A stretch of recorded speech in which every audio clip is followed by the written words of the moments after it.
Now, is that Prada handbag really Prada? Are those fake Louboutins you're wearing? Depending on where you bought your clothes and accessories, you could have an entire wardrobe of imitations, turns out. That's right. Counterfeit culprits have taken the art of faking it to a whole new level, making it virtually impossible to spot the real deal from its imitation. So we hit the streets to find out if you would happily buy designer knockoffs. Yeah, I'd buy fake designer goods over the real ones because, I mean, most of the time they're quite expensive and you can't justify it. I would rather save money and buy designer than buy fakes or knockoffs. Yeah, you wouldn't buy a fakie, would you? A fakie? No, I wouldn't. No, I'm a hang on to the leather, even if it's falling apart kind of guy. I'd like to have one or two good ones and then the rest are okay if they're fakes. Absolutely. As long as it looks good and does the job of carrying all my stuff inside it, that's fine. There needs to be one in the middle kind of thing because you don't want to buy the fakes but you don't want to buy the really expensive ones either. I'd be happy to purchase real leather. I wouldn't mind it be 3 times the price with something fake. I'd just save for 3 times longer. Just out of curiosity, can you get court-martialed from the Navy for admitting to crime? I'm just wondering if he's got a pair of fake Louboutins on underneath his sailor's uniform. Oh dear. All right, for more, we're joined by fashion commentator Melissa Hoyer, who is all real, and intellectual property lawyer Yves Hazan. Good morning to you both. Morning.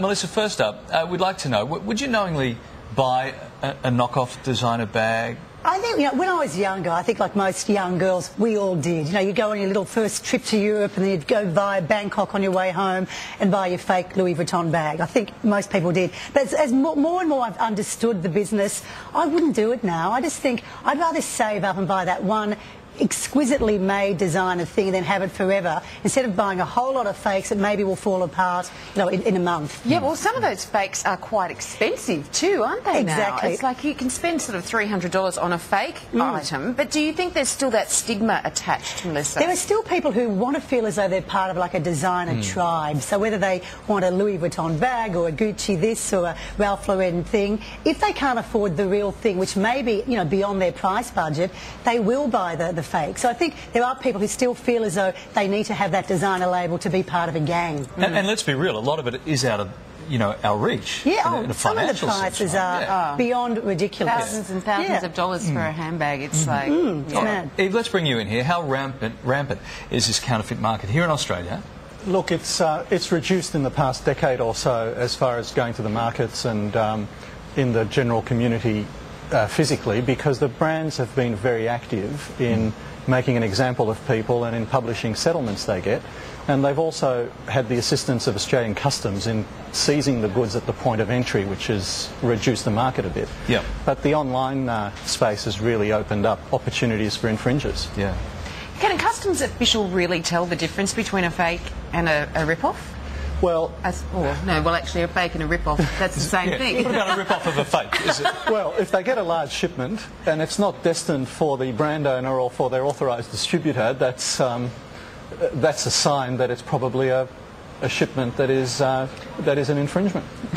Sorry, go on. The fashion police come in. The fashion police, where are they coming from? Who makes these fakes?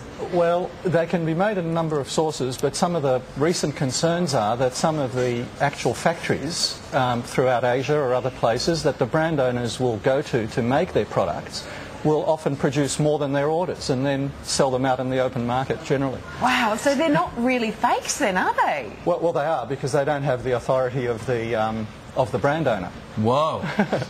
Melissa, let me know, you've already said you'd rather save up and get the real deal. How do you feel then when you're on the train coming into here and there are people around you who've got the fake stuff and you've got the real stuff? And does it devalue the brand in your opinion? I don't think it does, because the people who really want to buy the high end are probably not the same market who are buying the fakes. They're like two totally different markets.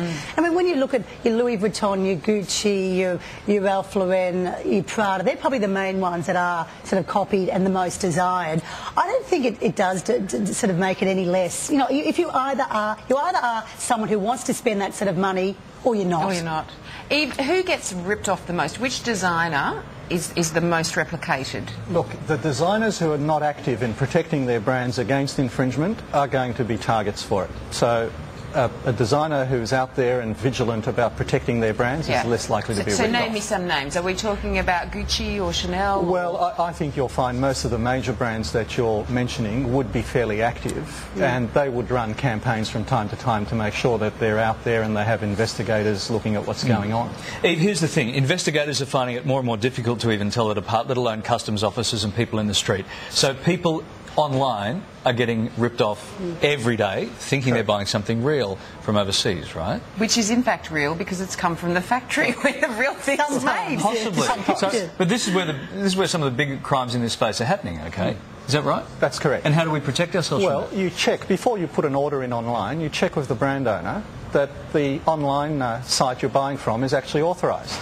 And if it's not authorised and the price looks too good, and it feels like it might be too good to be true, it's usually too good to be true.